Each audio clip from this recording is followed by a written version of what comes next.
por estar con nosotros, bienvenido. ¿Qué tal, Joely? Qué gusto saludarte. Muy buenas tardes. Se viven momentos cruciales ante el potencial debate, aprobación, evidentemente, de la desaparición de los órganos autónomos, incluyendo, por supuesto, al INAI. En todo caso, un momento crucial para México.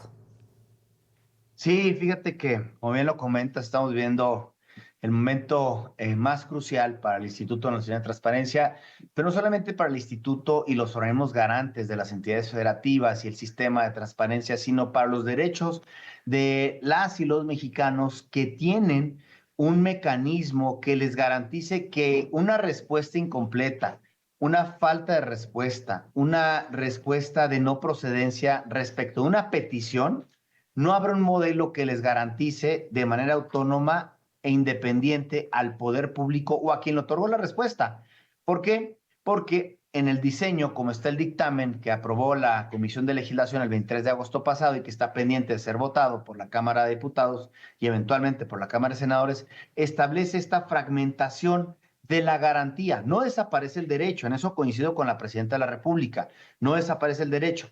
Lo que va minando es quién va a ser el revisor, quién va a ser el resolutor. Y entonces convierte no solamente a la Secretaría de la Función Pública, próximamente Secretaría de Transparencia, de Anticorrupción y de Buen Gobierno, en juez y parte, sino a cualquier ente público. Es decir, la Fiscalía General de la República tendría que establecer sus propios mecanismos al interior para revisar estas respuestas. Entonces, si va a depender del señor fiscal, pues obviamente al haber una dependencia jerárquica, pues hay grandes tentaciones de la parcialidad. No significa que sí. Pero, por ejemplo, ¿qué pasa con los partidos políticos? Los partidos políticos tienen un asiento en el Consejo General.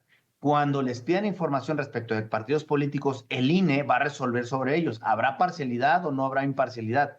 Es todo lo que está en juego, es el andamiaje y los derechos humanos. Vamos al Joely. fondo. ¿Cómo garantizar los derechos humanos más allá del INAI, incluso sin el INAI? ¿Cómo lo garantizamos? Esa es la gran pregunta. Para eso se creó el INAI. Recordar que en los albores de este derecho no se ejercía porque únicamente estaba establecido en el artículo sexto constitucional 10 palabras desde 1977. El derecho a la información será garantizado por el Estado. Pero como no había un mecanismo de revisión y no había una autoridad o instancia que lo garantizara, pues las personas no ejercían el derecho. Hoy en día, más bien cuando se inicia este tránsito hacia el 2002, se crea el IFAI, se crean una especie de homólogos en las entidades federativas como organismos descentralizados de la Administración Pública, de la Administración Pública Federal y de las estatales, pero allá había cierta independencia, cierta imparcialidad. El derecho fue avanzando, el tiempo fue avanzando y de manera progresiva es que en el año 2014, para vencer todas las resistencias, es que se crean estos órganos autónomos garantes de protección de datos y de acceso a la información, igual en los estados, para tener competencias sobre todos los sujetos obligados y que entonces el derecho tenga la misma calidad. ¿Y cómo tiene la misma calidad cuando se tiene el mismo criterio? Cuando se tiene un criterio diferente, no se tiene calidad en el derecho. Por ejemplo, ¿cuáles son los requisitos para acceder a una educación pública básica en la Ciudad de México? Son los mismos requisitos para acceder a la misma educación básica en Sinaloa, en Nuevo León, en Quintana Roo, porque estamos hablando del mismo derecho humano. Entonces, tienes que tener las mismas condiciones para el ejercicio. ¿Qué pasaría? Pues es que la pregunta es muy difícil de contestar. Yo me atrevería a poner algo sobre la mesa, Yoli, si me lo permites. Si el instituto tiene que desaparecer porque es la voluntad, es en democracia las mayorías mandan, ¿sí? Pero si creamos o crea el legislativo, el constituyente, el Ejecutivo Federal y todos nos sentamos a crear una agencia nueva que tenga autonomía, que tenga independencia, eso le garantiza a las mexicanas y a los mexicanos que su derecho va a estar tutelado correctamente. ¿Cómo hacerlo sin esa agencia, sin ese modelo?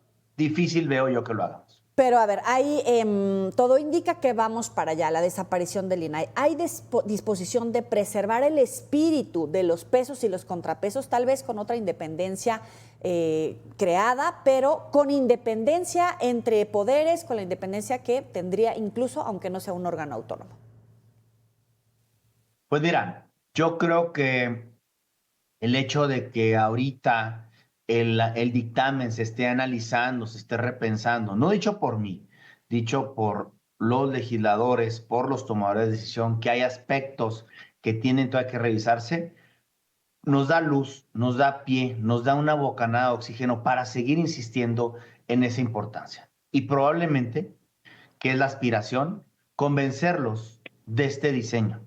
A ver, no tiene que ser directamente un órgano constitucionalmente autónomo, pero tiene que tener autonomía e independencia del poder, de cualquier poder, ¿eh? Del judicial, del ejecutivo, del legislativo, del propio poder que ejerce el órgano autónomo. Es decir, cuando hablo de poder, hablo de esa relación jerárquica, ¿no? Si yo le dejo en manos de unas personas la respuesta o la revisión de la respuesta de este derecho en lo que compete al INAI en el futuro, pues claro que habría una relación de poder. Entonces esa instancia tiene que estar ajena al poder. ¿Y cómo se garantiza? Pues con autoridades que sean externas, independientes. Lo hemos visto con los órganos internos de control, Joel, en la historia de este país. ¿Cuántas resoluciones dictan? ¿Cuántas resoluciones sancionatorias dictan la evolución patrimonial? ¿Qué pasa con eso? ¿Qué pasa con la eficacia que tiene, por ejemplo, la Auditoría Superior de la Federación? La Auditoría Superior de la Federación es ajena, tiene autonomía, tiene independencia y audita todos los recursos públicos de todos los entes públicos federales e incluso también estatales. Ese puede ser un diseño tal cual hacia donde pudiéramos transitar. Siendo totalmente honestos, ¿hay disposición de la presidencia? Pues a mí me da esta luz el hecho de que ahorita no esté en una fecha determinada y cierta cuándo se va a votar. Yo sé que ya le dieron publicidad, el proceso legislativo ya está, y en cualquier momento lo pueden poner a discusión, ¿no? Pero también creo que se han mandado algunos comentarios, lo cual reconozco, respeto y valoro en mucho lo que ha dicho, por ejemplo, el diputado Monreal, que siguen analizando, que probablemente sea la próxima semana. Eso puede ser a lo mejor una respuesta de lo que hemos pedido, una pausa en el camino, una pausa en el proceso legislativo. Podemos juntas y juntos construir como mexicanos y mexicanas, por el amor a México que nos tenemos, precisamente lo mejor que sea en los tiempos actuales. No somos ajenos al momento político que existe. Es diferente que el de hace 10 años, cuando se creó el Instituto Nacional de Transparencia. ¿A cómo va la cosa con todo lo que dice Monreal? Si todo sale mal, si el INAI desaparece junto al resto de los órganos autónomos, ¿cuál es el escenario de México frente a los derechos humanos, la transparencia, la rendición de cuentas, y de México frente al mundo en instrumentos internacionales como por ejemplo el TEMEC para los otros organismos autónomos? Primero, puede haber una regresividad, una regresión en los derechos humanos. Los derechos humanos tienen que ir avanzando de manera paulativa y en positivo. No pueden regresar. ¿Y por qué digo esto? Es que me comentan algunos con los que tengo la oportunidad de platicar, incluso compañeros de profesión, abogados. Oye, es que el derecho no va a desaparecer. No, no va a desaparecer el derecho. Sencillamente es que ante la respuesta o ante la ausencia de la respuesta, si ahorita con órgano garante, con instituciones robustas, con normativas robustas, hay inexistencias, hay faltas de respuesta, hay negativas de información, hay clasificaciones de la información, sin eso, sin ese modelo de garantía, difícilmente el derecho va a poder seguir avanzando. Y mi pregunta es, ¿estamos preparados actualmente en México para ya no contar con vigilantes?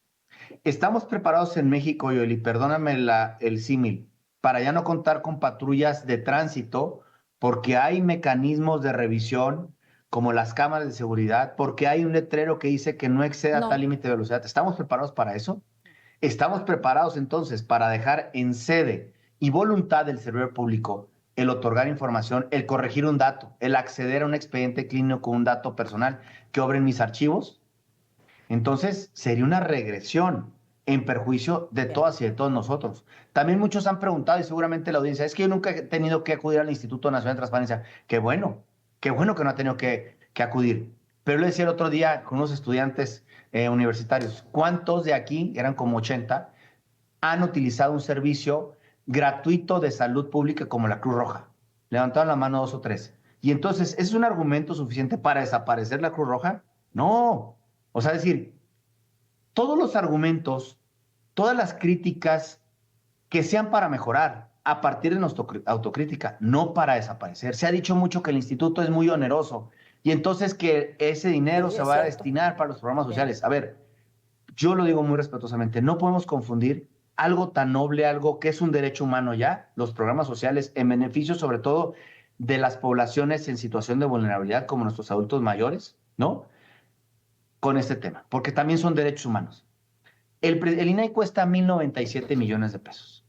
El 80% de ese presupuesto se destina a capital humano, es decir, a la nómina, pues, de todo el personal que trabaja con nosotros. El ahorro es prácticamente 297 millones de pesos. De ahí hay que quitar varias cosas, ¿no? Que es el gasto corriente, son compromisos que tenemos con un banco por el edificio que tenemos, por la compra del edificio bajo el esquema de arrendamiento financiero. ¿Cuánto será el ahorro? Vayamos mejor. Oye, Adrián, ¿por qué no buscamos un esquema de renegociación o a lo mejor pago de capital anticipado y vamos a buscar y un ahorro para el país? Ok, perfecto, ya está. Oye, ¿por qué no rediseñamos al instituto? Nosotros lo pusimos en la mesa, ¿eh? Un rediseño lo pusimos ante la Sí. Secretaría Sí. de Gobernación.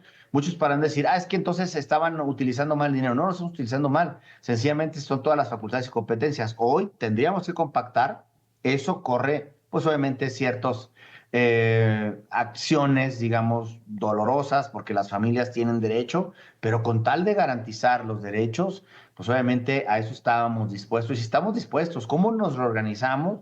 ¿Cómo utilizamos muchos mecanismos novedosos, tan de Bien. inteligencia artificial, etcétera, para garantizar de una mejor manera estos derechos? Entonces, hay muchas formas. Entonces, desmitificar esa situación para hablar precisamente de la realidad. ¿Qué pasaría también? Bien. Hay el riesgo, Joely, yo no soy árbitro internacional, conozco el derecho internacional público, pero en ese sentido digo que hay cláusulas en diferentes convenciones como el TEMEC, el Convenio 108 del Consejo de Europa, que hablan de que los estados que se adhieran voluntariamente a estos convenios, claro, para garantizar el flujo de mercancías, para mejorar bienes, etcétera, servicios, mejorar riqueza, que es lo que todo el mundo queremos, pues para tener un mejor bienestar o para tener una tranquilidad por parte de los vecinos de Europa que vengan aquí a México, etcétera, que tienen que contar con autoridades con autonomía y con independencia. Sí es cierto, no se habla en el tratado del INAI, pero se habla de autoridades con autonomía e independencia. ¿Qué autoridades que garanticen datos personales tienen esas características? El INAI. Ujú. ¿Hay un riesgo? Dependerá si es que se van a un laudo arbitral. En materia medioambiental, eso no lo hemos comentado mucho, pero aprovecho tu espacio. Hoy el tema es el medio ambiente. Ya nos tocó en Monterrey, sequía. Ya nos ha tocado aquí en la Ciudad de México cambios climáticos.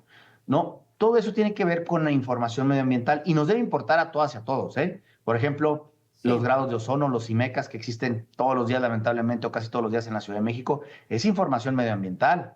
¿Qué pasó con el agua aquí en una alcaldía conocidísima? O sea, es información medioambiental.